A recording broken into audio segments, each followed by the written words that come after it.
like books. Books are great. Guess we'll read some books. Welcome back to another episode of WeRead.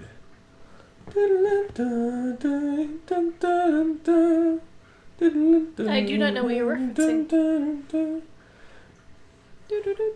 I like the little song though. You had something to tell us. You had something to tell us about that particular verse. A man's wisdom gives him patience. Yes.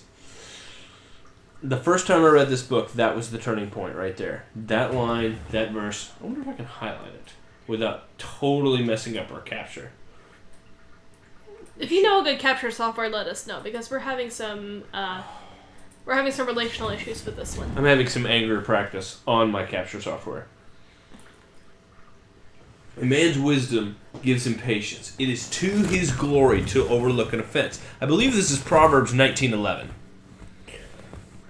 And think about that. For the Christian, I'm speaking to the Christian listeners now. Why do you love God? You know, out of everything He's done for you, yes, He created you, created the world, created your family. Why do you love Him though? What was the turning point? It was the grace, right? That's what draws us all near to Him. It was when He overlooked our offenses. That's why we worship Him. That's why we praise Him. It is His grace that drives us. I mean, as much as I love justice, let me tell you, you're gonna be hard pressed to find a bigger fan of justice than me. It's His grace that we've fallen in love with. And so, what gives glory to a man? A man's wisdom gives him patience. It is to his glory to overlook an offense. Okay, you're standing over somebody who has hurt you. You have the choice to hurt him back or to forgive. It would be to your glory to choose to forgive.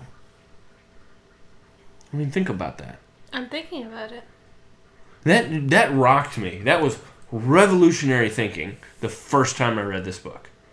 Really just take that phrase. If you get one thing out of this episode, I hope that it's this. A man's wisdom gives him patience. It is to his glory to overlook an offense. I guess that would also translate to a woman. A woman's wisdom gives her patience? Yes. A person's wisdom gives them patience. I see the Bible sort of like I see the Spanish language, and that if it's a male, it generally just means male and female. That's just slang for both genders. Okay. The Bible is not anti-women. I can show you a whole Adam Ford comic about it. Okay, good. Please do. A wise person... Come on. Hi, Julia Schnell.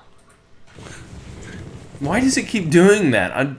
Because you turned on post notifications. I didn't turn it on. It just doesn't. I might have done it. I will turn it off. Turn on quiet hours. Quiet. Quiet. Hey! What? Come on! Knock it off! Anyway, a man's wisdom gives him patience. It is to his glory. You know what? Windows 10, I'm going to overlook that offense. Because that will bring me glory. It's money in my glory bank. I'm just going to overlook it. I'm not going to lord it over you. I'm not going to remember it and bring it up every time you commit the same offense. I'm just going to overlook it and move on. Because that will bring me glory. I'd like to read a book about anger over inanimate objects and conquering your anger for them. Sometimes I want to pull it off of space and just smash stuff. Our anger is released to God. The whole matter is placed in His hands, and we move on with our lives. That's one of the options you have is forbearance. The other one is rebuke. You could rebuke, or you could be forbearant.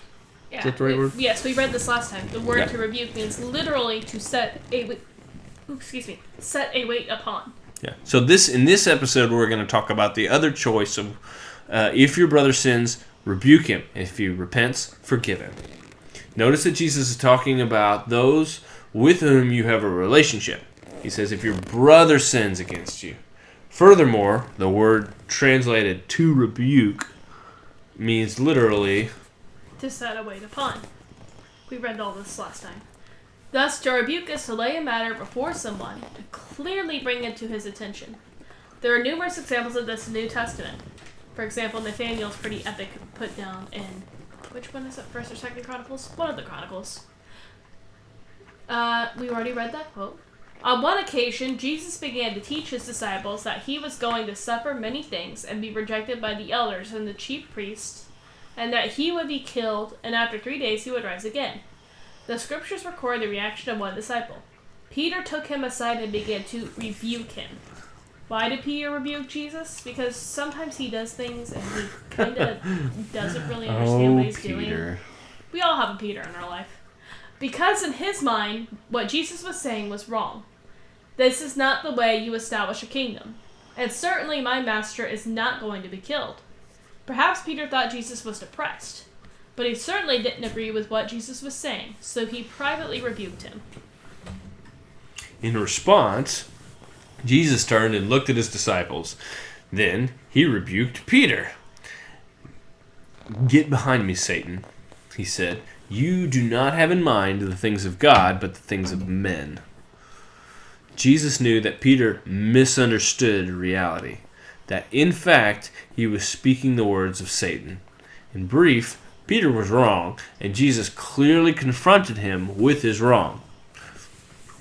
On another occasion, Jesus rebuked James and John for their hostile attitude toward the unbelieving Samaritans. They suggested, "Lord, do you want us to call fire down from heaven to destroy them?" I love that line. You know what? We don't like this, so why don't you just call fire down from heaven? That's how it works in all the other religions. You send blessings and you send curses to people you don't agree with and you don't like.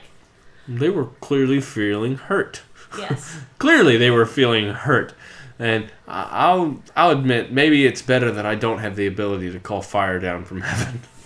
Because, heaven help me, I'd probably use it. You had the fire department on speed dial. I get it. But Jesus turned and rebuked them, and they went to another village. Clearly their attitude was wrong, and Jesus brought the matter to their attention. Rebuke is not verbal abuse. Rebuke is laying a matter before a brother or sister whom you perceive to have wronged you. Such a rebuke needs to be done kindly and firmly, recognizing that there is always a possibility that we have misunderstood the brother's words or actions, as Peter misunderstood the words of Jesus regarding the Savior's approaching death. You have to be kind, sort of like our pastor. He speaks, he is very eloquent except when he says kind. I love our pastor. I do too. I'm going to tell you something about him. Yeah? And once you hear it, you can't unhear it. What has been heard cannot be unheard. Uh-oh. Okay. He speaks like William Shatner. Oh, you've told me this. Just like he's got the same tone and inflection. He's got the same speaking rhythm. Actually, that's a little bit more Christopher Walken. But just go and listen to him. If you know who I'm talking about, he sounds just like Captain Kirk. And once you hear it, you will not be able to unhear it. Now I'm picturing him saying, "I've got a fever," and the only prescription's more cowbell. Thank you. Thank you. That's, again, the wrong person. Oh, sorry. Rebuke? Okay. Okay. I often suggest that people write their rebuke before trying to speak it. It may go something like this. "I've got something that has been bugging me because my husband will not turn the page." Oh, sorry. I was trying to figure out where we were. I often suggest to people, like YouTube, write their rebuke before trying to speak it. Write your comment before trying to type it. Wait, what? Bothered me. I have a feeling that if people just took the time to read their YouTube comment before hitting enter, this world would be a very different place. I agree. In fact, I would have to say I'm feeling angry. Perhaps I am misunderstanding the situation, but when you have an opportunity, I'd like to talk with you about it. I'd read this several times so that you have their words down, so you don't just say, "I'm angry and I want to talk to you about it, but ah!" You shout, I shout. Speaking of which, when someone is shouted at, he literally can't help but shout back. A study conducted by the Speech Research Unit at Kenyon College, Ohio, found that to be the case, even when the shoutee couldn't see the shouter. And even when the subject's being discussed were neutral. We have a hilarious video to show you We from can link Julian Smith. "Hi, honey. How was your day?" It was great! Thanks! We'll link to it in the description! Oh my goodness, that's a good idea. Such a statement reveals where you are, openly reveals your anger, and requests an opportunity to process it with the person involved. You have acknowledged up front that your perception may be imperfect, but at any rate, you want to get the issue resolved. Few people will not respond with an opportunity to talk about it if you approach them in such a manner. In what kind of manner? Okay. Oh yeah, don't yell. The whole point is don't yell here. If given the opportunity, then you lay before them your perception of what you heard or saw or think to be true, and ask if you are understanding the situation correctly. This gives a person the opportunity to 1. Share with you information that you may not be aware of, or 2. Explain his motives and what he did or said, or 3. Clearly admit to you that what he did was wrong and to ask your forgiveness, or 4. Get super duper defensive about it and bring up the last 3 times that you failed in something, and why are you even judging me? Doesn't the Bible say don't judge me?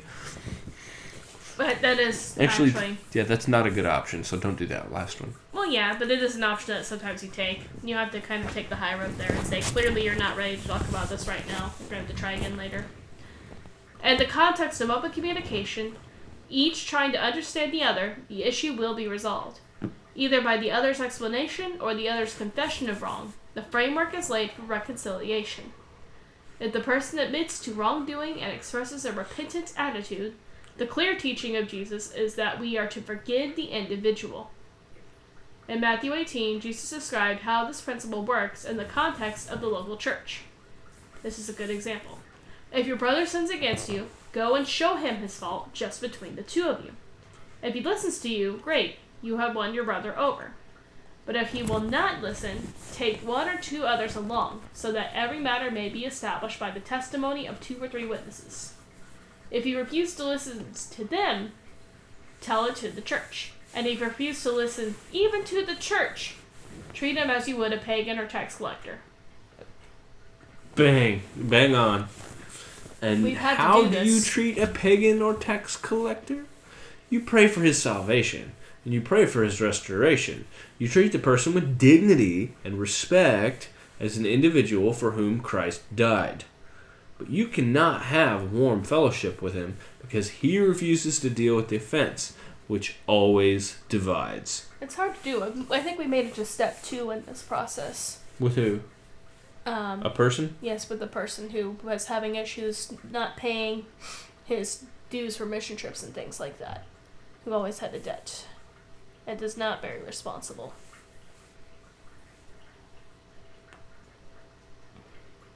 Who?